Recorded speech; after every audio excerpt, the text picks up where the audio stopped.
तो कैसे हैं मेरे दोस्तों?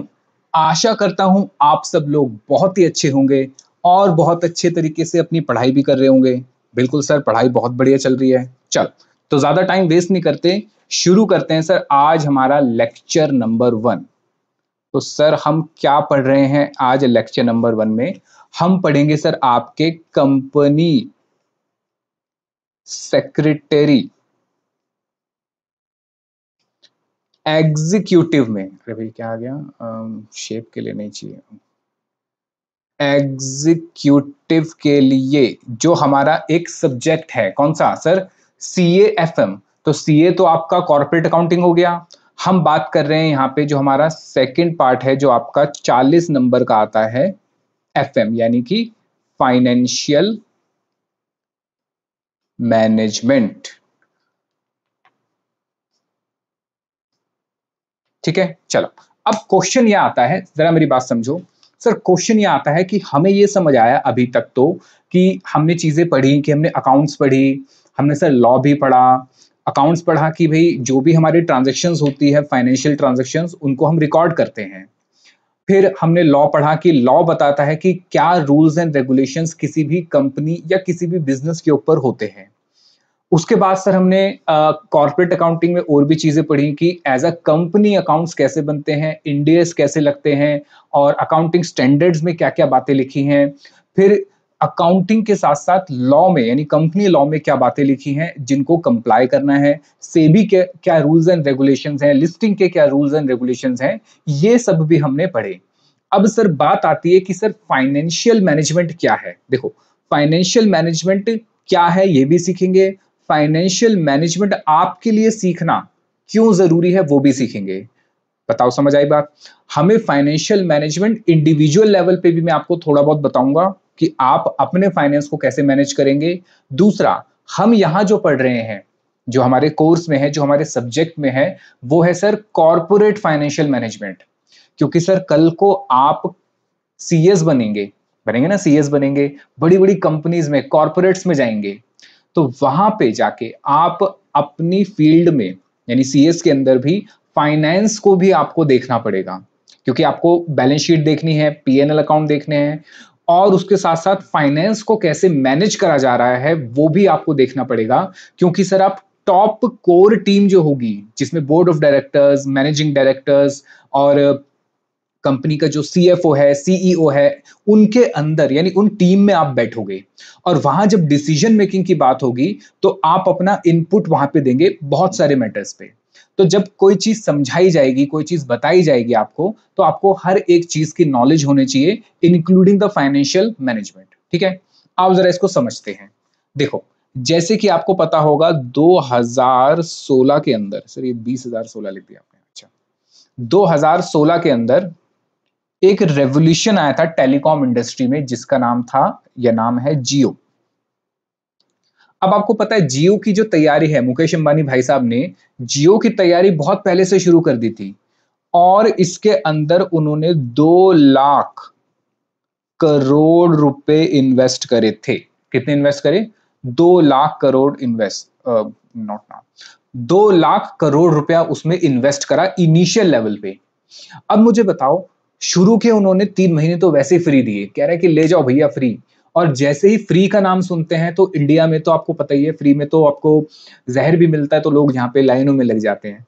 तो फ्री था तो लाइनों में लग गए, खूब भीड़ भाड़ हुई, खूब लोगों में सिम की मारामारी हुई, 3 महीने तक लोगों ने खूब इंटरनेट चलाया, उसके बाद लोगों को आदत पड़ गई।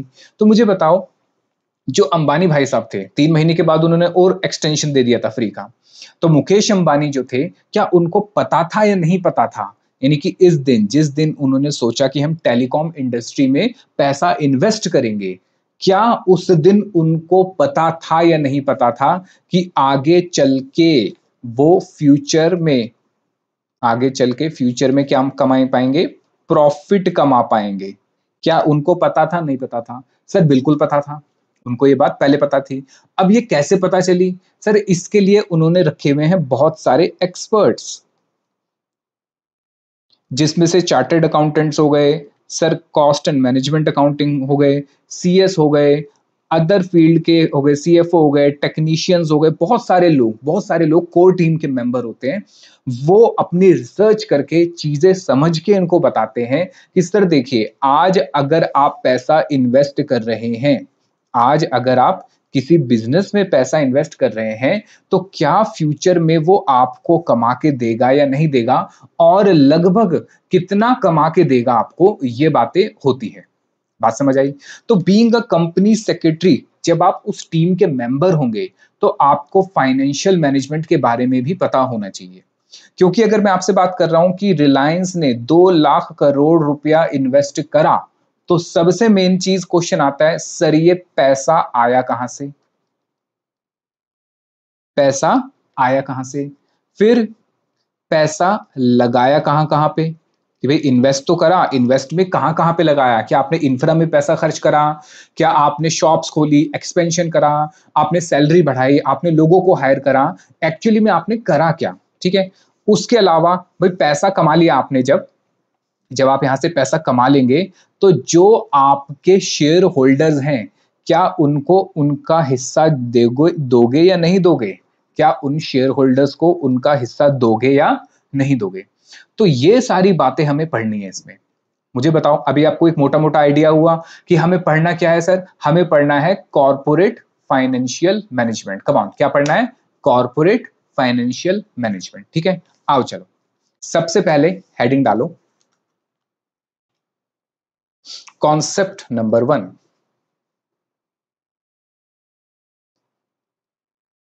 लिखिए कॉन्सेप्ट नंबर 1, व्हाट इज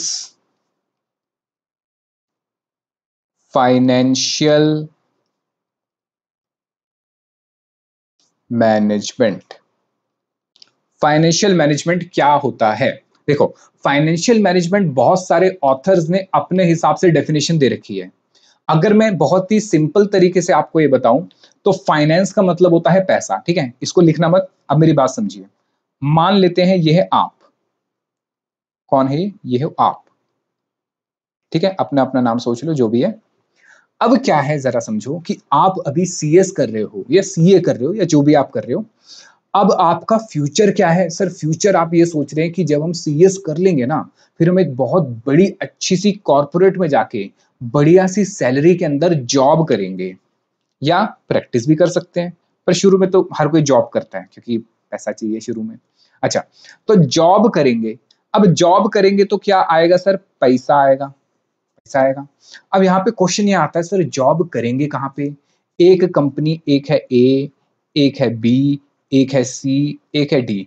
अलग अलग कॉर्पोरेट्स है सर। एक दिल्ली में है, एक गुड़गांव में है, एक नोएडा में है, एक बेंगलुरु में है, एक पुणे में है। ऐसे करके अलग अलग कंपनीज हैं जो हमें बुला रही हैं कि आओ एज अ कंपनी सेक्रेटरी हमारे यहाँ पे आके आप जॉब करो, बढ़िया पैकेज दे रहे हैं। तो आप कहाँ पे जॉब करना चाहोगे? तो सबसे पहला क्वेश्चन तो ये आएगा, आप क्या करोगे? सबसे पहले तो अपना सर खुजाओगे और ये सोचेंगे कि कहाँ जॉब करें। भाई हम रहते तो दिल्ली में हैं, तो क्या मैं पुणे जाके जॉब करना चाहूंगा या बेंगलुरु जाके जॉब करना चाहूंगा, या फिर नोएडा या गुरुग्राम? कहाँ पे जाके जॉब करना चाहोगे? सर दिल्ली में रहते तो दिल्ली में जॉब करेंगे। ठीक है, दिल्ली वाला तो लिखा ही नहीं आपने, मतलब दिल्ली नोएडा आसपास। अच्छा, अब इसके अंदर आपकी जो बेंगलुरु वाली है, उसकी सैलरी बड़ी अच्छी है। वो आपको 15 लाख रुपए का इनिशियल पैकेज दे रहा है, यानी 15 लाख रुपए पर एनम। तो क्या अब आप सोचोगे नहीं सोचोगे कि यार पैसा ज्यादा मिल रहा है, वहां चले जाना चाहिए? और ऑब्वियस बात है, लोग जाते भी हैं। बहुत सारे अलग अलग स्टेट से, यूपी से, बिहार से, और दिल्ली से, और राजस्थान से बहुत सारे लोग जो है बेंगलुरु में जॉब करने जाते हैं आईटी फर्म में। ठीक है, तो यानी कि हमारा सबसे पहला, कम ऑन, सबसे पहला डिसीजन तो ये होता है, पैसा आएगा कहां से? पैसा आएगा, लिखना मत इसको, आएगा कहां से? तो सर हम जॉब करेंगे वहां से पैसा आएगा। अब ये डिपेंड करता है जॉब कौन सी करनी है, कौन सी कंपनी में करनी है। तो सबके अपने अपने तरीके होते हैं। कई लोग कहते हैं कि सर मुझे ज्यादा पैसे के लालच नहीं है, लेकिन मुझे अपने फैमिली के साथ अपने घर में रहना है, तो वो अपने घर के आसपास जॉब देखते हैं जहां पे भले ही तनख्वाह सैलरी कम हो, लेकिन वो अपने घर के पास रहते हैं। दूसरे कहीं लोग ऐसे होते हो, कहते हैं यार मैं तो कब से चाहता था यहाँ से निकलूं, कहीं दूसरे शहर में जाके सेटल हो जाऊं, तो वो दूसरी जगह जाना चाहते हैं। कई लोग कहते हैं नहीं यार ये कॉर्पोरेट में जाने का मेरा ड्रीम था, तो मैं तो वहीं जाऊंगा। तो यानी अब यहाँ पे सबसे पहला क्वेश्चन जो आया कि पैसा आएगा कहाँ से? सर पैसा आएगा जॉब करके या प्रैक्टिस करके, और जॉब में भी हम अलग अलग कंपनीज को चूज कर सकते हैं, वहां से पैसा आएगा। यानी सबसे पहला हमारे लिए जो क्वेश्चन आया वो आया पैसा कहाँ से आएगा। यानी इसको मैं कह सकता हूं फाइनेंसिंग डिसीजन। क्या कह सकता हूं? Financial decision. क्या कह सकता हूं इसको? Financial decision. मुझे बताओ बात समझ आई? यानी पैसा कहां से आएगा? जॉब करने के बाद देखो देखो, सीएस कंप्लीट करने के बाद क्या है? पैसा चाहिए ना यार। एक बात बताओ, किस लिए पढ़ाई कर रहे हो? दो चीजों के लिए, एक तो पैसा और दूसरा वैल्यू। पहली चीज सर वैल्यू है, कल को हम प्रोफेशनल बन जाएंगे। कोई भी पर्सन जो सीएस की वैल्यू जानता है वो हमसे एक अच्छे लेवल पे या अच्छे तरीके से बात करेगा। सही कह रहा हूं? दूसरा सर हम प्रोफेशनल डिग्री इसलिए ले रहे हैं ताकि अच्छा पैसा भी कमा सके।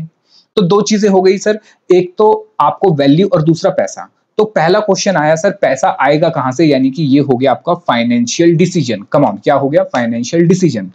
अब सर पैसा आ गया, अभी तो पैसे नहीं है, पैसा आ गया। लेट सपोज आपने एक महीना काम करा, जॉब करी, और आपको पहली तनख्वाह मिल गई 1 लाख रुपए की। कितनी तनख्वाह मिल गई सर? 1 लाख रुपए की पर मंथ की सैलरी आपको। पहले महीने की सैलरी क्रेडिट हुई, अकाउंट में बैलेंस आ गया कि you have received a credit balance of ₹1 lakh in your account. ये खुशी हो गई, हाँ, डांस करने लग गए। अब करें क्या? सर पैसा आ गया, अब क्या करें? अब सर हमने सोचा था हम बहुत सारी चीजें करेंगे, हम बहुत कुछ खरीदेंगे। हम सर एक आईफोन 17 लेकर आएंगे। क्या लेकर आएंगे? आईफोन 17 लेकर आएंगे। उसके अलावा हम अच्छे वाले कपड़े भी लेकर आएंगे। और सर एक मेन चीज तो भूल ही गए, दोस्त आ जाएंगे सर पार्टी मांगने, तो उनको पार्टी भी देनी पड़ेगी। और और सर उसमें से है ना बहुत एक अच्छा हिस्सा हम अपने माता पिता को भी दे देंगे, पेरेंट्स को दे देंगे, क्योंकि उन्होंने हमारे ऊपर बहुत पैसा इन्वेस्ट करा है। तो इस तनख्वाह में से कुछ अच्छा पैसा हम उनको भी दे देंगे। और उसके बाद हम पूरी तनख्वाह लुटा देंगे, कुछ नहीं बचेगा। बताओ कैसे करेंगे? नहीं सर ऐसा नहीं करेंगे। तो हम क्या करेंगे सर, फिर इसमें से, इस तनख्वाह में से हम कुछ पैसा तो अपना एक्सपेंस करेंगे। अब बताओ ये एक्सपेंस क्यों हो रहा है सर? अगर हम अपने बेसिक यानी कि इंडिविजुअल लेवल पे देखें तो हम खर्चा करते हैं हमारी सेटिस्फेक्शन के लिए। किसके लिए सर? सेटिस्फेक्शन। अपनी इंद्रियों को सेटिस्फाई करने के लिए हम सर ये खर्चा करते हैं। हम महंगा कपड़े खरीदते हैं, हम महंगा फोन खरीदते हैं, हम पार्टीज करते हैं, हम ट्रैवलिंग करते हैं, घूमने जाते हैं, क्योंकि हमें अच्छा लगता है। पैसा कमा रहे हैं, उसको हम इंजॉय करते हैं। फिर कुछ हिस्सा हम अपने पेरेंट्स को भी दे देते हैं, नहीं देते तो देना पड़ता है, जबरदस्ती है, देना ही पड़ेगा। बताओ समझ आया? तो पहला तो ये आया, पैसा आया कहां से? सर पैसा आया जॉब करके। तो एज अ फाइनेंशियल मैनेजर, या आप अगर अपने आप को एज अ फाइनेंशियली मैनेज करोगे, तो सबसे पहले आप ये देखोगे पैसा कहां से आएगा, कितना आएगा, और क्या उस पैसे से आपको पूरी सेटिस्फेक्शन हो रही है। ज्यादा से ज्यादा आप क्या चाहोगे सर? हम ये चाहेंगे कि हम जॉब करें या प्रैक्टिस करें, हम उस कंपनी में जॉब करें जहां हमें ज्यादा से ज्यादा पैसा मिलेगा एज अ रैशनल पर्सन। बाकी वो चीजें अलग है कि घर के पास रहना है, घर से दूर रहना है, और इस कंपनी में जाना है, या वैसा इन्वायरमेंट है, वो सब चीजें एक अलग बात है। लेकिन सबसे पहला तो ये होता है कि जहां सबसे ज्यादा पैसा मिल रहा है, बॉस वहीं चलेंगे। ठीक है? दूसरी चीज, जब पैसा आ जाएगा तो उस पैसे को आप क्या करोगे सर? खर्च करोगे। किस लिए खर्च करोगे? अपनी सेटिस्फेक्शन के लिए। दूसरी चीज कि सर खर्चा तो करेंगे, लेकिन पेरेंट्स को भी कुछ पैसा देना पड़ेगा। क्या पेरेंट्स को पैसा देना मैंडेटरी है? सर हम जैसे मिडिल क्लास में तो पैसा देना मैंडेटरी हो जाता है, लेकिन अगर पेरेंट्स की खुद अच्छी इनकम है तो वो कहते हैं अपनी इनकम अपने पास रखो, हमें जरूरत नहीं है। तो यानी दूसरी चीज क्या आई आपके पास? समझो जरा। दूसरी चीज आई, जो पैसा आपके पास आया उसको आपने क्या करा? खर्च करा। किस लिए खर्च करा? अपनी सेटिस्फेक्शन के लिए खर्च करा। और तीसरी चीज आई कि आपको वो पैसे में से कुछ हिस्सा आपको पेरेंट्स को भी देना पड़ा। क्या? पेरेंट्स को भी देना पड़ा। और क्या सारे पैसे उड़ा दोगे? नहीं सर। इस पैसे में से इस पैसे में से कुछ पैसा हम सेव भी करेंगे, और जो हम पैसा सेव करेंगे ना, ऐसा नहीं है कि कैश उठा के रख लेंगे, इस पैसे को हम मार्केट में इन्वेस्ट भी करेंगे। क्या करेंगे सर? मार्केट में इन्वेस्ट करेंगे। कौन सी मार्केट में? से शेयर मार्केट हो सकता है, म्यूचुअल फंड हो सकता है, डेट मार्केट हो सकती है, मतलब डिबेंचर आप खरीद सकते हैं, ट्रेजरी बिल खरीद सकते हैं, एफडी करा सकते हैं, रिकरिंग डिपॉजिट कर सकते हैं। ठीक है, बहुत सारे आपके पास स्कीम्स है जहां पे आप ये कर सकते हो। ठीक है, लेकिन सबसे पहले आपको क्या करना है? पैसे आते ही, तनख्वाह आते ही, सबसे पहले आपको अपनी हेल्थ की तरफ ध्यान देना है, और आपको लेना है एक हेल्थ इंश्योरेंस। ठीक है, बताओ समझ आया? चल, तो यानी कि एक बार फिर से रिपीट करता हूं कि सर इंडिविजुअल लेवल पे सबसे पहले तो हम देखेंगे कि जॉब कहां करनी है। जहां जॉब करेंगे सर वहां से पैसा आएगा, तो वो हो गया सर फाइनेंशियल डिसीजन। उस पैसे को हम खर्च करेंगे अपनी सेटिस्फेक्शन के लिए, कुछ पैसा बचा लेंगे, कुछ पैसा खर्च करेंगे, कुछ पैसा बचा लेंगे। तो जो पैसा आप यूज कर रहे हो, जो पैसा आप यूज कर रहे हो for your satisfaction and for your savings, वो दोनों ही आपकी इन्वेस्टमेंट हो गई। सर ये दोनों इन्वेस्टमेंट कैसे हो गई? क्योंकि एक से तो आपको क्या हो रहा है? बेनिफिट हो रहा है, मतलब आपको पैसा सेव हो रहा है, और दूसरे से आपको सेटिस्फेक्शन हो रही है। ठीक है, या एक काम करो, इसको आप ये कहो कि ये आपकी इन्वेस्टमेंट है। क्या है? ये आपकी इन्वेस्टमेंट जो आप सेव करोगे, और जो आप खर्चा करोगे, जो आप खर्चा करोगे, ये पैसा प्योरली आपका यूज हो रहा है। ठीक है, इसको ऐसे कर लेते हैं, जो आप खर्चा करोगे ये पैसा प्योरली आपका यूज हो रहा है, ताकि आप अपने आप को सेटिस्फाई कर सको। आप अपनी बाइक खरीदो, कोई बड़ी कार खरीदो, फोन खरीदो, जो भी चीजें हैं। और तीसरा जो है, जो आपको पेरेंट्स को देना पड़ेगा, पेरेंट्स को देना पड़ेगा क्योंकि उन्होंने आपके लिए सब कुछ किया है। इसको आप कह सकते हो कि सर ये हमारा कुछ हिस्सा, ये हमारा कुछ पार्ट जो है, कुछ पार्ट जो है वो कहां चला जाएगा?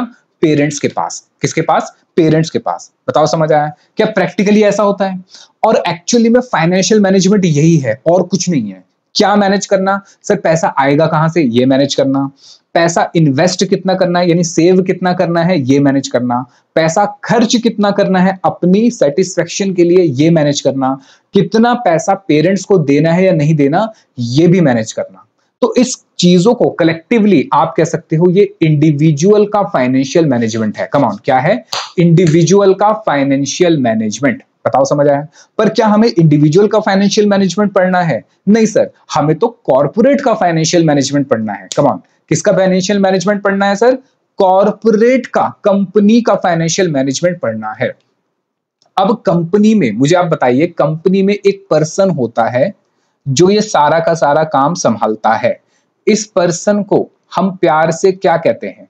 ये पर्सन होता है जो कंपनी के सारे फाइनेंस को मैनेज करता है। कम ऑन, क्या करता है? सारे फाइनेंस को मैनेज करता है। इसको हम प्यार से कहते हैं CFO, यानी कि चीफ फाइनेंशियल ऑफिसर।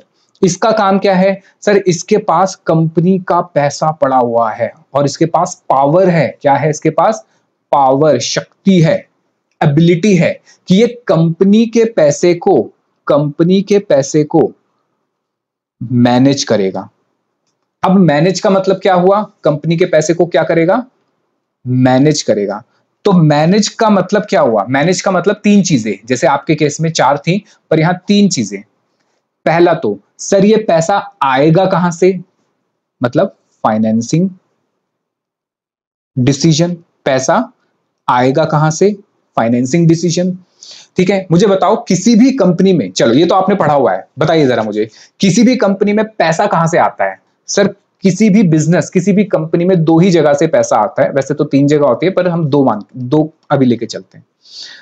सर किसी भी कंपनी में दो जगह से पैसा आता है। एक तो अपना पैसा, तो जो लोग अपना पैसा लगाते हैं कंपनी में, उनको हम प्यार से क्या कहते हैं? सर उनको हम प्यार से कहते हैं शेयर होल्डर्स, चाहे वो प्रेफरेंस शेयर होल्डर्स हो, चाहे वो इक्विटी हो। और दूसरा होता है सर हमारा डेट। डेट का मतलब लोन। अब लोन बहुत तरीके का होता है सर, आप बैंक से भी लोन ले लो, आप डिवेंचर इशू कर दो। ठीक है, और भी बहुत सारे तरीके हैं कि आप लोन ले सकते हो। दूसरी चीज, तीसरी भी होती है वैसे, एक होता है आपका रिटेन अर्निंग। रिटेन अर्निंग मतलब जो प्रॉफिट आप कमाओगे वो आप अपने पास ही रख लोगे, that is your retained earning. आप इसको बिजनेस में री इन्वेस्ट कर दोगे ताकि आगे अच्छे से और बिजनेस को एक्सपेंड कर सको या नया बिजनेस खोल सको या बहुत सारी चीजें आप कर सको। तो पहली चीज एक सीएफओ के लिए जो कंपनी के पैसे को मैनेज कर रहा है, सबसे पहला डिसीजन क्या लेगा? सर पैसा आएगा कहां से? क्या अपना पैसा लगाएं, क्या उधार का पैसे लगाएं, या रिटेन अर्निंग करें? उसको इन तीनों के बीच में बैलेंस करके चलना पड़ता है। बहुत सारी चीजें देखनी पड़ती हैं, ठीक है, जिसमें से उसको गवर्नमेंट को भी देखना है, शेयर होल्डर्स को भी देखना है, लोन भी देखना है। जैसे अगर मैं बात करूं मारुति कंपनी की, ठीक है,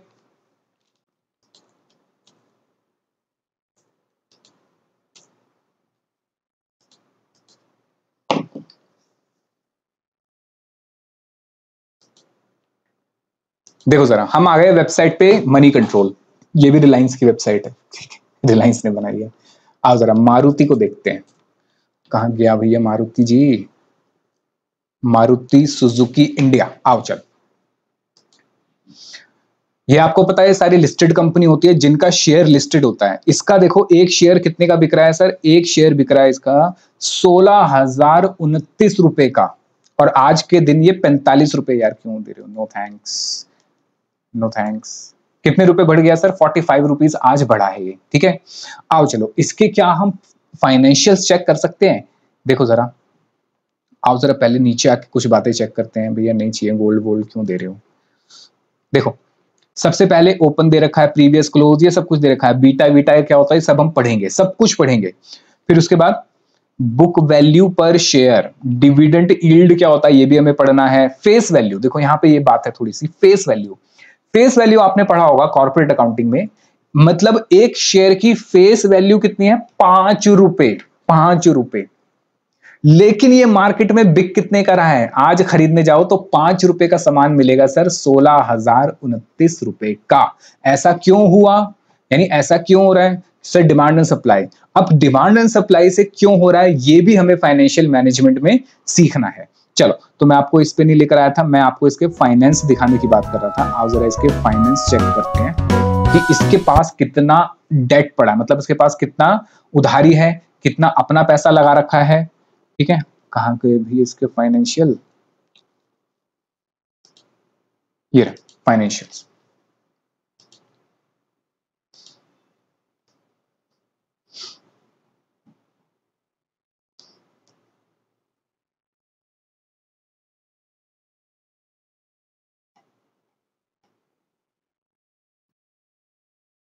आओ जरा, ये फाइनेंशियल है, ये ओवरव्यू है, हम देख रहे हैं इनकम स्टेटमेंट।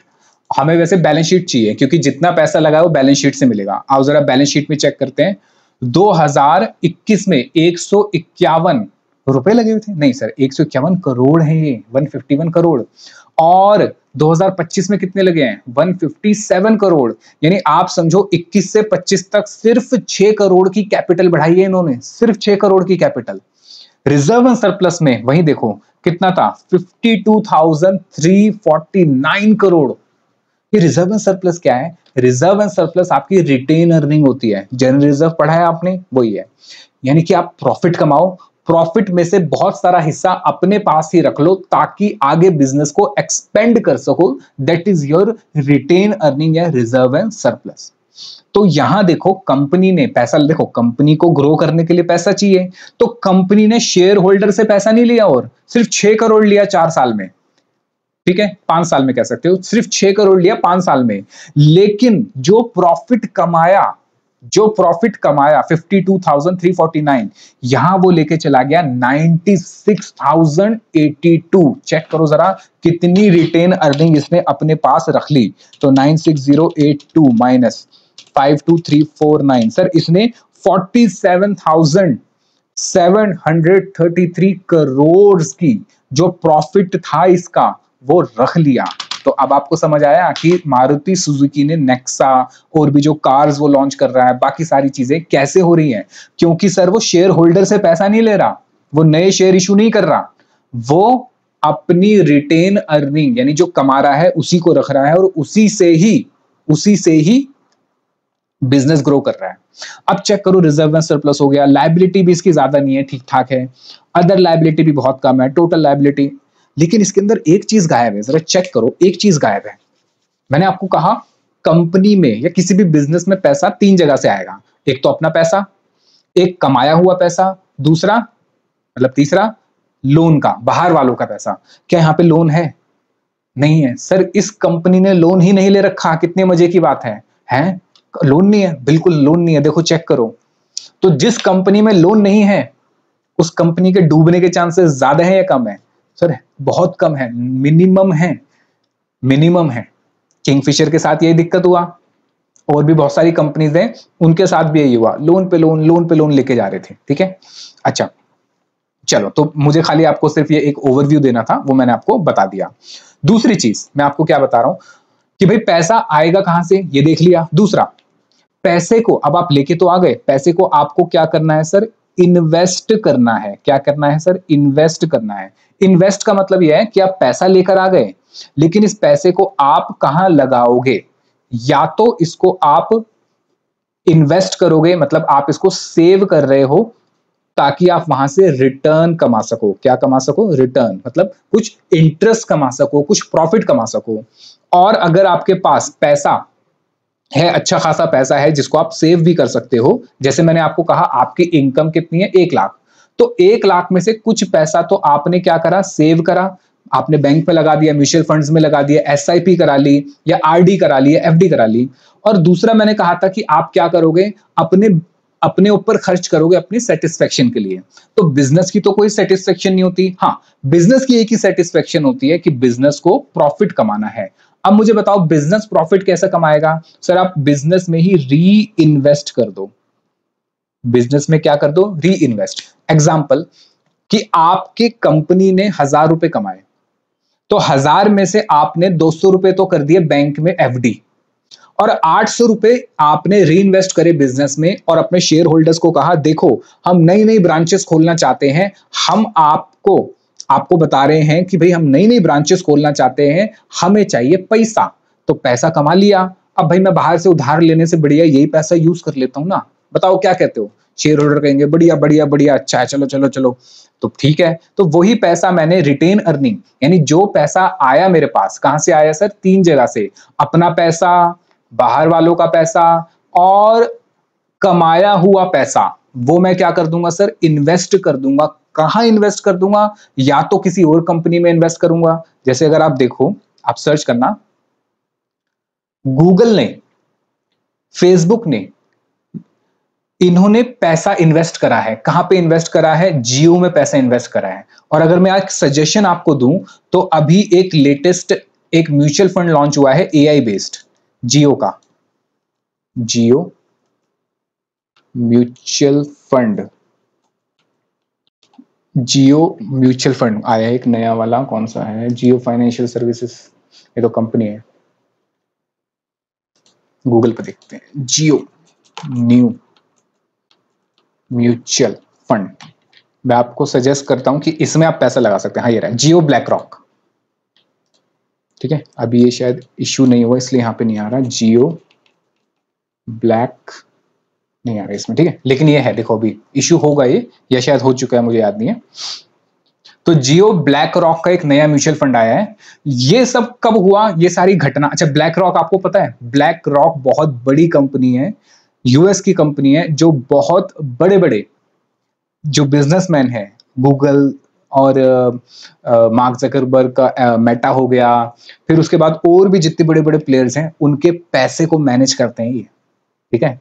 इसका मालिक वो है लैरी फिन, जो कि अभी अंबानी की जो शादी थी ना, किसकी थी? आकाश ने, अनंत अंबानी की, उसकी शादी में आया था।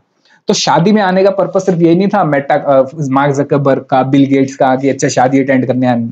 वो बिजनेसमैन है भैया, बड़े तगड़े तगड़े, वो शादी भी अटेंड करने आए हैं, उसके साथ साथ करोड़ों की डील्स करके गए हैं, ठीक है।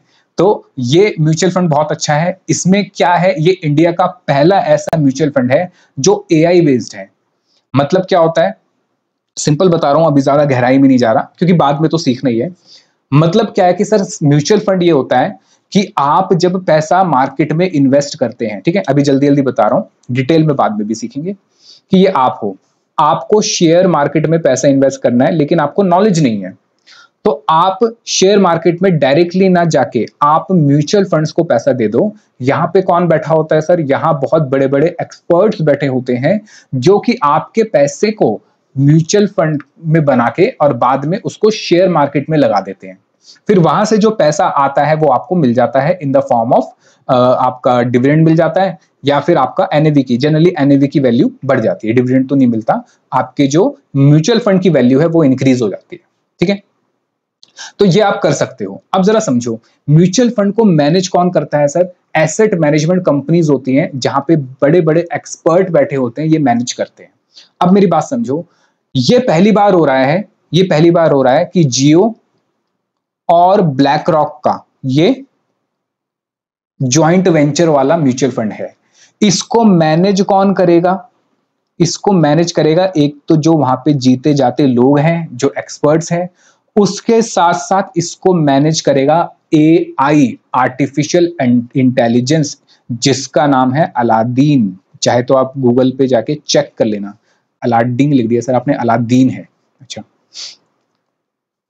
अलादीन, अलादीन एक ये है, एआई है, बहुत पहले से चल रहा है, ऐसा नहीं अभी आया है। एआई तो हमारे हाथ में अभी आया है, एआई तो पता नहीं 10-15 सालों से चल रहा है। ठीक है, बस लेकिन ये मतलब नॉर्मल हमारे हाथ में नहीं था, ये बड़े बड़े लोगों के हाथ में था। तो ये क्या करता है सर? ये दोनों मिलके अब आपके पैसे को मैनेज करेंगे और उसको सही तरीके से शेयर मार्केट में लगाएंगे। तो आप कह सकते हो कि भाई अगर टेक्नोलॉजी प्लस ह्यूमन ब्रेन दोनों मिलके काम करेंगे तो हो सकता है, मैं नहीं कह रहा रिस्क नहीं है, रिस्क है, पर हो सकता है कि यहाँ रिस्क कम हो और आपकी ग्रोथ बहुत अच्छी हो। और याद रखना, जब भी आप म्यूचुअल फंड में पैसा लगा रहे हैं तो कम से कम भी 2 से 5 साल लेके चलिए। एक ये मत सोचना कि सर 25 दिन में पैसा डबल, नहीं, ऐसा कुछ नहीं होता है। कोई 25 दिन में पैसा डबल नहीं होता है। ठीक है, हाँ, वो बहुत अलग चीजें होती हैं, फीचर और ऑप्शंस, वो बाद में सीखेंगे। वहां तो सेकंड्स के अंदर पैसा डबल हो जाता है। ठीक है, तो वो सब बात की बातें हैं। चलो वापस आते हैं मुद्दे पे। तो सर हम बात कर रहे थे बीइंग अ सीएफओ, हम क्या करेंगे सर? Chief financial officer. हम देखेंगे पैसा आएगा कहां से? 3 जगह से, अपना पैसा, बाहर वालों का पैसा, कमाया हुआ पैसा। उस पैसे को हम इन्वेस्ट करेंगे, या तो अपने ही बिजनेस में इन्वेस्ट करेंगे या फिर हम दूसरे के बिजनेस में इन्वेस्ट कर देंगे। पैसा बहुत पड़ा है, बहुत पैसा पड़ा है, फेसबुक, एप्पल के पास बहुत सारा कैश रिजर्व पड़ा हुआ है। क्या करेंगे? दूसरे अपने बिजनेस में लगा दिया जितना लगाना था, अब पैसा इतना पड़ा हुआ है, दूसरे के बिजनेस में लगा दो, वो अच्छा चल रहा है। ठीक है, अच्छा, उसके अलावा लास्ट सर हमारे जो पेरेंट्स वाली बात थी, और यहाँ पे कंपनी के पापा कौन होते हैं सर? कंपनी के पापा होते हैं शेयर होल्डर्स। तो शेयर होल्डर्स को पैसा देना है या नहीं देना, ये होता है डिविडेंड डिसीजन। क्या होता है? Dividend decision. एक्चुअली में ये मैंडेटरी नहीं होता, एज पर लॉ ये मैंडेटरी नहीं है, लेकिन फिर भी एक्सपेक्टेशन होती है शेयर होल्डर की कि भाई हमें आप कुछ ना कुछ डिविडेंड दे दो। ठीक है, तो ये हमें तीनों चीजें पढ़नी है इस पूरे फाइनेंशियल मैनेजमेंट में। ये क्या करेगा सीएफओ, यानी हम या आप क्या करोगे? आप 3 डिसीजंस के बारे में पढ़ोगे, फाइनेंशियल डिसीजन, इन्वेस्टमेंट डिसीजन और डिविडेंड डिसीजन। और इंडिविजुअल लेवल पे भी आप यही करते हो। पैसा आएगा कहां से? Financial decision. पैसा आ गया तो इन्वेस्ट कहां करना है, यानी सेव कहां करना है, और अपने ऊपर कहां खर्च करना है, मतलब रीयूज करना है। तीसरा, पेरेंट्स को देना है, और जिनको पेरेंट्स को नहीं देना और जिनकी शादी हो गई है उनको, अपनी वाइफ को, अपने स्पाउस को देना है, तो वो पैसा जो देना है वो डिविडेंड डिसीजन है। बात समझ आई? इजी है। चल आओ जरा, चलिए दोस्तों, अब जरा सीखते हैं फटाफट से। पहले मैं अपने बारे में बता दूं, मैं कौन हूं सर? मैं हूं आपका दोस्त, आपका भाई, आपका होस्ट, आपका टीचर, जैसे भी आप समझो, सीए सुनील कुमार। और हम क्या पढ़ेंगे सर? हम पढ़ रहे हैं अभी इनिशियली, या आप कह सकते हो basic financial management, CS executive. तो सीए हो गया, सीएस हो गया, सब जगह, मतलब सीए में सब जगह हमारा जो फंडामेंटल है, बेसिक है, सेम है। ठीक है, तो मैंने आपको क्या बताया? मैंने आपको बताया कि फाइनेंशियल मैनेजमेंट का मतलब है, फाइनेंशियल मैनेजमेंट का मतलब है पैसे, यानी जो फंड्स हैं उसको एफिशिएंटली अरेंज करना, यानी कहां से पैसा आएगा, यूज करना, इन्वेस्ट कहां करोगे, और कंट्रोल करना, ताकि ऑर्गेनाइजेशन के क्या अचीव हो सके सर? गोल्स अचीव हो सके। मुझे बताइए, ऑर्गेनाइजेशन के गोल्स क्या होते हैं सर? एक्चुअली में सारा काम जो है ना, चाहे वो एग्जीक्यूटिव यानी सीईओ का काम हो, सीएफओ का काम हो, कॉस्ट अकाउंटेंट का काम हो, मैनेजमेंट अकाउंटेंट का काम हो और कंपनी का एमडी हो, सब के सब एक ही गोल के लिए, एक्चुअली दो गोल होते हैं, उनके लिए काम करते हैं। तो वो हम देखेंगे कि कंपनी के क्या गोल्स होते हैं। ठीक है, अच्छा, जैसे मैंने आपको बताया कंपनी में एक सीएफओ होता है, चीफ फाइनेंशियल ऑफिसर, वैसे ही जो सारे फंड्स को मैनेज करता है। तो टेस्ला कंपनी, टेस्ला आपको कंपनी पता है, इलॉन मस्क की कंपनी है। तो टेस्ला कंपनी के अंदर या टेस्ला कंपनी के जो टॉप सीएफओ हैं वो इंडियन है, वैभव तनेजा जी। और पिछले साल 24-25 में उनकी जो सैलरी थी वो 1195.4 करोड़ रुपए थी, यानी 139 मिलियन डॉलर्स उनकी सैलरी थी टेस्ला के जो सीएफओ हैं। अब मुझे बताइए कि अगर उनको 1100 करोड़ रुपए या 1200 करोड़ लगभग की तनख्वाह दे रहे हैं तो ये काम कितने का करते होंगे, कितना फंड्स इनको मैनेज करना पड़ता है, कितनी सारी चीजें इनको रखनी पड़ती है। हालांकि इनकी आप कह सकते हो सैलरी इतनी नहीं है, ये सैलरी मेनली स्टॉक्स की वजह से इंक्रीज हुई है, क्योंकि इनको स्टॉक्स में मतलब शेयर्स में सैलरी मिली है। ठीक है, तो कंपनी के अंदर एक सीएफओ होता है। अब फाइनेंशियल मैनेजमेंट क्या होता है, देखो, जब working of a CFO in a corporate, ये एक सीएफओ है हमारा, इनका मेन काम क्या है सर, इनका मेन काम है कि फोरकास्ट करना, सबसे पहला पॉइंट फोरकास्ट करना फाइनेंशियल रिसोर्सेज, यानी फाइनेंशियल रिसोर्सेज मतलब पैसा आएगा कहां से, आप जॉब करोगे, आप प्रैक्टिस करोगे, आप किसी लॉ फर्म में जाओगे, आप क्या करोगे, that is forecasting your financial resources. ठीक है, बताओ समझ आया। तो यानी आप अगर किसी कंपनी में सीएफओ हैं और आपको कहा जा रहा है कि बताओ पैसा कहां से आएगा, तो आप ये नहीं कह सकते कि मुझे कुछ दिखाई नहीं दे रहा, मैं अंधा हूं। ठीक है, आपको फोरकास्ट करना पड़ेगा पैसा कहां से आएगा। कम ऑन, तो as a CFO financial management क्या है सर, फाइनेंशियल मैनेजमेंट के अंदर ये काम होता है, सबसे पहला फोरकास्टिंग फाइनेंशियल रिसोर्सेज। आइए जरा लिखिए मेरे साथ साथ, हमने कॉन्सेप्ट नंबर 1 तो लिख लिया था, ये मैंने आपको कहा था मत लिखना, लिखो।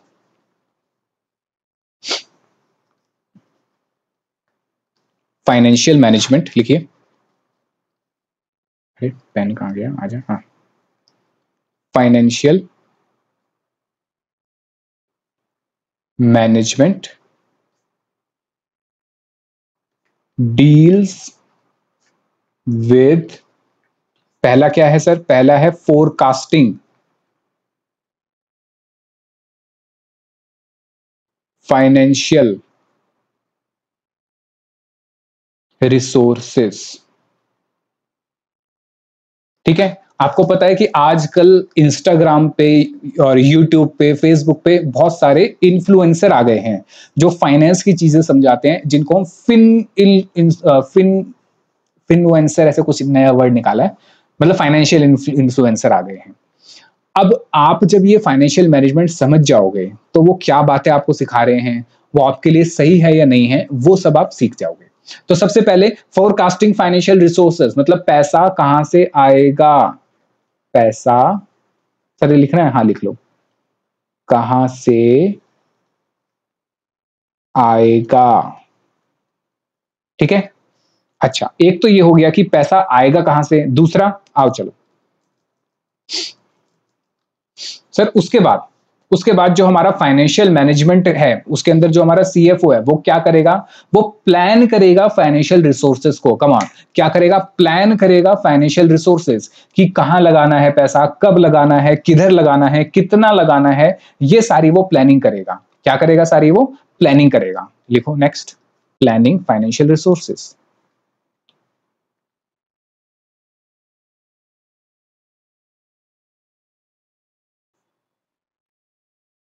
यही आपने पढ़ा, यही मैंने आपको सिखाया कि जब आप पैसा कमा लोगे, जॉब से आपको लाख रुपए की तनख्वाह मिली, अब उसको यूज करना है, अपने ऊपर खर्च करना है, या पेरेंट्स को देना है, या फिर आप उसको किसी बैंक में रखोगे, या फिर उस पे म्यूचुअल फंड शेयर्स, क्या करोगे उसको, यानी कि प्लान करना आपके फाइनेंशियल रिसोर्सेज। ठीक है, तीसरा,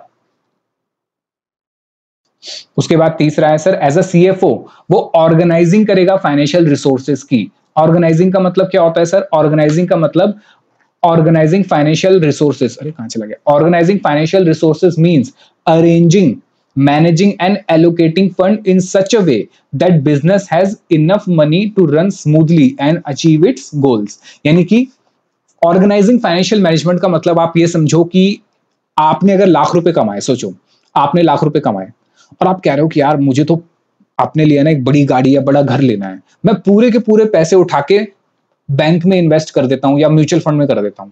सोचो जरा, सारे पैसे आपने म्यूचुअल फंड में इन्वेस्ट कर दिए। अब अब आप ऑफिस कैसे जाओगे? पैसा है भाई, आपको पैसे में से कुछ निकालना था अपने खर्चों के लिए। खाना कैसे खाओगे? अपनी जरूरत का सामान कैसे खरीदोगे? तो आपको पैसे को क्या करना है सर? ऑर्गेनाइज भी करना है। क्या करना है सर? ऑर्गेनाइज भी करना है। यानी ऐसे नहीं है कि आपने जो मर्जी कर लिया। जैसे कि अभी एप्पल के साथ बड़ी दिक्कत हो रही है। देखो ये हो रहा है कि एप्पल जो है पैसा बहुत है लेकिन रिसर्च एंड डेवलपमेंट पे पैसा खर्च नहीं कर रही।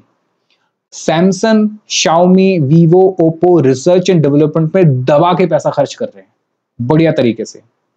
अब जो प्रोडक्ट नया आ रहा है, आप देखो जो एप्पल 16 आया, इंडिया में ही लोग पागल हैं, फॉरेन के अंदर अब इतने लोग पागल नहीं है। फॉरेन में जो यूएस के अंदर, यूके में, ऑस्ट्रेलिया में लोग समझ गए हैं कि भैया मैं 16 लूं या 17 लूं कोई फर्क नहीं पड़ रहा, दोनों एक जैसे हैं, 15 भी लगभग एक जैसा ही है। तो वहां के लोग इतने पागल नहीं हो रहे, लेकिन इंडिया के लोग ज्यादा पागल हैं।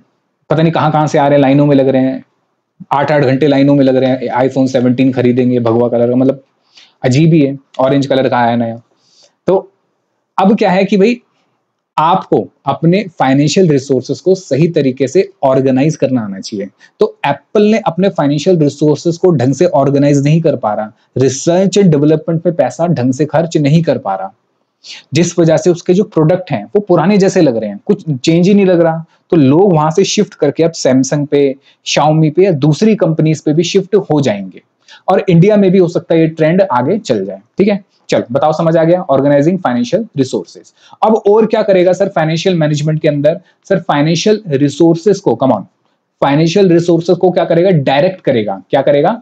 डायरेक्ट करेगा। डायरेक्ट मतलब कैसे यूज करना है, अपने ऊपर यूज करना है, इन्वेस्ट करना है, अपने ऊपर भी कहां कहां इन्वेस्ट करना है कि नए कपड़े लाने हैं, नए जूते लाने हैं, घूमने जाना है। जैसे आपने कई लोगों को देखा होगा, जैसे मेरे बहुत सारे फ्रेंड्स हैं जो बनिए हैं, तो बनिए कम्युनिटी में मेरा जो फ्रेंड है वही कहता है बिजनेस करते रहेंगे, पैसा कमाते रहेंगे और कहता है रोते रहेंगे। ठीक है, मैं ये नहीं कह रहा नहीं सब ऐसे होते हैं तो उससे बुरा मत मानना, मैं एक जनरल टर्म बता रहा हूं। वो ऐसे कहता है कि फाइनेंशियल रिसोर्सेज को डायरेक्ट करना कि भाई कहां कहां पैसा लगाना है, अपने ऊपर लगाना है तो ट्रैवलिंग पे लगाना है, कपड़ों पे, जूतों पे, किस चीज पे। ऐसे ही बिजनेस की रिसर्च एंड डेवलपमेंट पे लगाना है, नए प्रोडक्ट पे लगाना है, नई शॉप खोलनी है, नई ब्रांच खोलनी है। जैसे टेस्ला ने डिसाइड करा कि भाई अपनी जो एक ब्रांच है वो इंडिया में खोलेंगे, तो मुंबई में खोली, दिल्ली में खोली, ऐसे करके। तो directing financial resources means guiding the proper use of fund, आपको यूज सही करना है, once they had been arrange and organise. ठीक है, चलो तो पॉइंट नंबर 3 लिखा ना आपने, पहले 3 लिख लो। 3 क्या था हमारा? Organising financial resources,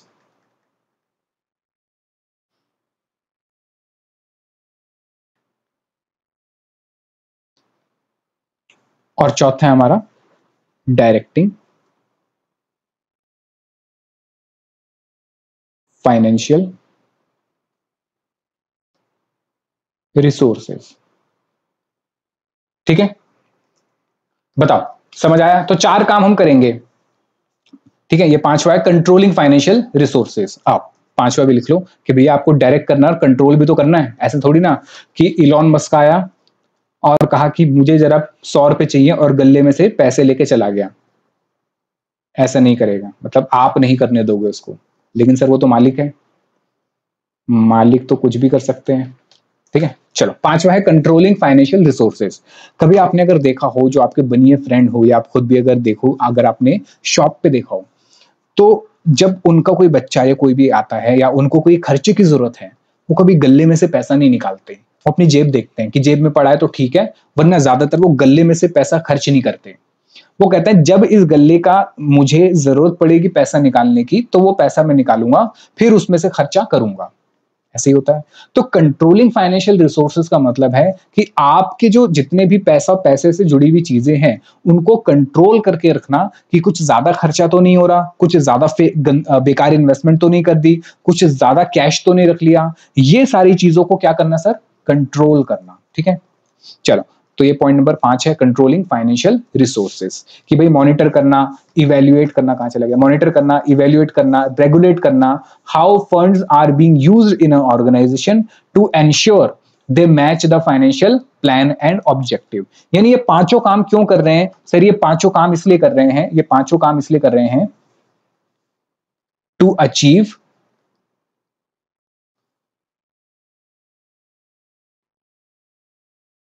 organization goals, to achieve organization goals. मुझे बताओ, ऑर्गेनाइजेशन के गोल्स को अचीव करने का मेन काम है, एक्चुअली में सारा काम तो यही होता है, एक्चुअली में सारा काम तो ऑर्गेनाइजेशन के गोल्स को अचीव करने का ही होता है।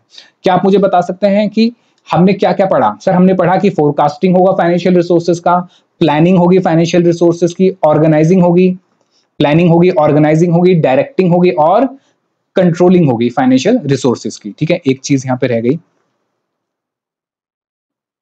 फोरकास्टिंग, प्लानिंग, ऑर्गेनाइजिंग, डायरेक्टिंग नहीं है, ठीक है, कोई नहीं, चलो।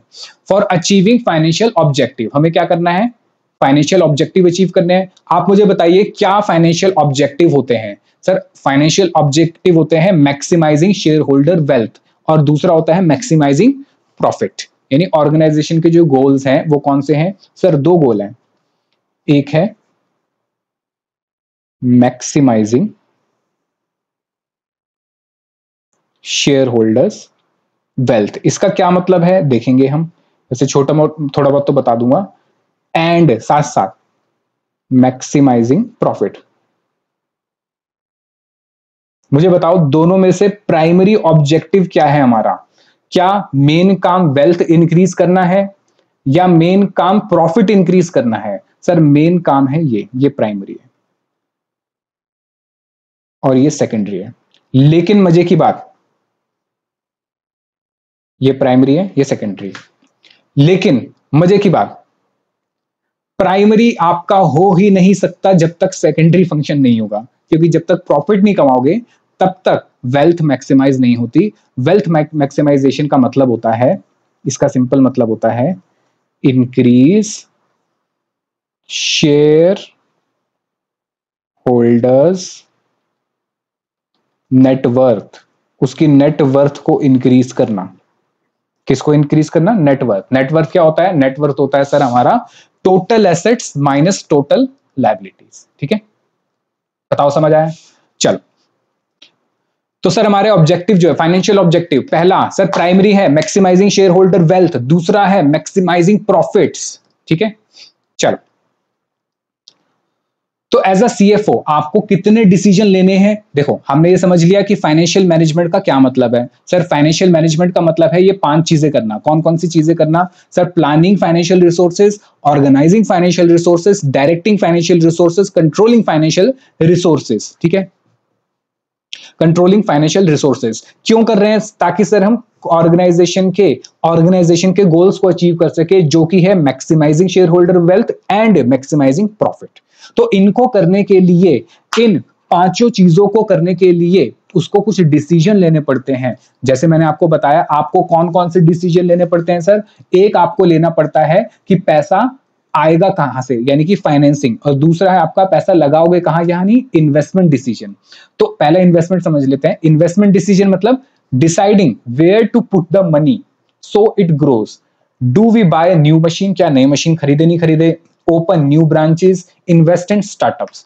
तो इसके लिए हमारे पास एक चैप्टर है जो हमें पढ़ना है, कैपिटल बजटिंग। क्या पढ़ना है? कैपिटल बजटिंग, जहां पे हमें इन्वेस्टमेंट डिसीजन के बारे में सीखना है, और यह सीखना है कि कैसे हम डिसाइड करेंगे कि कहां इन्वेस्ट करें और कहां इन्वेस्ट नहीं करें। दूसरा मैंने आपको क्या बताया? दूसरा मैंने आपको बताया पैसा आएगा कहां से, फाइनेंसिंग डिसीजन, यानी कि deciding where to bring the money from. पैसा कहां से आता है सर? 3 जगह से आता है, या तो लोन ले लो, या शेयर होल्डर का, या अपना सेव वाला यानी रिटेन अर्निंग अपने पास आप रख लो। और तीसरा क्या है सर, तीसरा है हमारा इन्वेस्टमेंट और शेयर होल्डर को पैसा दे या ना दे, मतलब डिविडेंड डिसीजन, कि भाई डिसाइड करो कि शेयर होल्डर खड़ा होकर कह रहा है प्रॉफिट कमा लिया यार, थोड़ा हमें डिविडेंड दे दो, हमने कहा ठीक है सोचेंगे कल आना, ठीक है कल आएंगे, लेकिन वो बार बार आए जा रहा है आए जा रहा है आए जा रहा है। तो deciding whether to give profit to shareholder as dividend और keep the money in business for future growth. ठीक है, चलो लिखो कॉन्सेप्ट नंबर 2।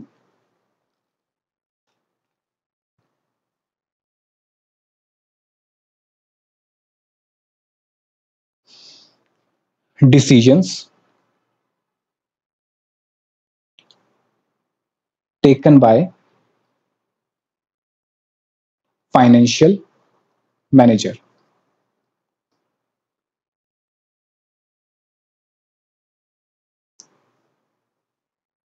ठीक है, तो कितने डिसीजन है सर, 3 डिसीजन है। कौन कौन से सर, सबसे पहला है पैसा आएगा कहां से, यानी कि फाइनेंसिंग डिसीजन।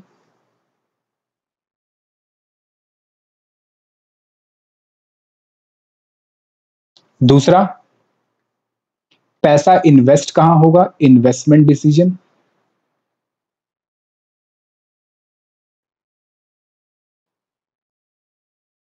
तीसरा सर, शेयर होल्डर खड़ा हुआ पैसा मांग रहा है, यानी कि डिविडेंड डिसीजन, पैसा दे या ना दे, और कब देना है कब नहीं देना ये हमें पढ़ना है।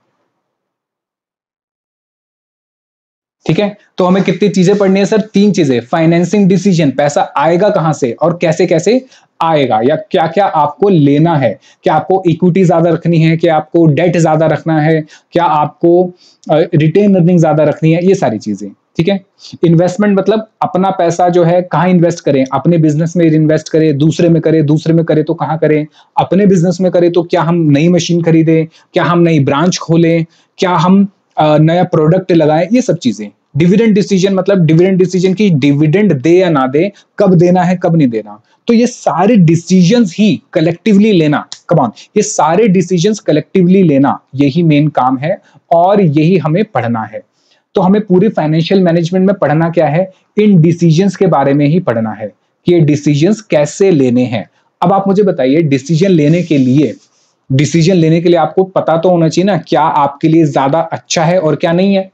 तो वही हमें पूरा इसमें पढ़ना है, यानी हमें इसमें टेक्निक्स पढ़नी है, हमें इसमें मेथड्स पढ़ने हैं, जो एज अ फाइनेंशियल मैनेजर आपको ये सारे डिसीजंस लेने में हेल्प करेगा, यानी फाइनेंशियल डिसीजन लेने में हेल्प करेगा। तो हम पढ़ेंगे कि भाई कैपिटल स्ट्रक्चर कैसा होना चाहिए, कॉस्ट ऑफ कैपिटल क्या होना चाहिए, वो हमारे चैप्टर जिसमें है।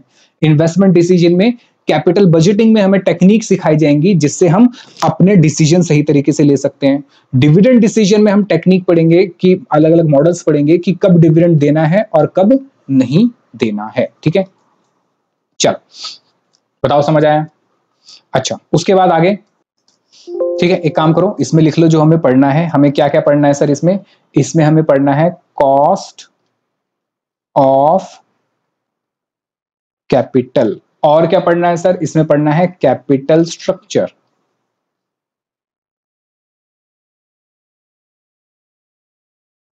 ठीक है, इन्वेस्टमेंट में क्या पढ़ना है सर, इन्वेस्टमेंट में हमें पढ़ना है कैपिटल बजटिंग, और डिविडेंड डिसीजन में तो उसका नाम ही क्या है, डिविडेंड डिसीजन। ठीक है, बताइए समझ आया। चलो तो एक काम करते हैं, आज की क्लास इतनी रखते हैं क्योंकि इनिशियल और फंडामेंटल्स में यही था, बाकी भी और बातें हम करेंगे धीरे धीरे जब हम चैप्टर्स करेंगे वहां पे समझेंगे। ठीक है, चलो तो मिलते हूँ आपसे अगली क्लास में, तब तक के लिए खुश रहिए, अपने घर वालों को खुश रखिए और ऐसे ही पढ़ते रहिए। बाय बाय, टेक केयर और जय हिंद।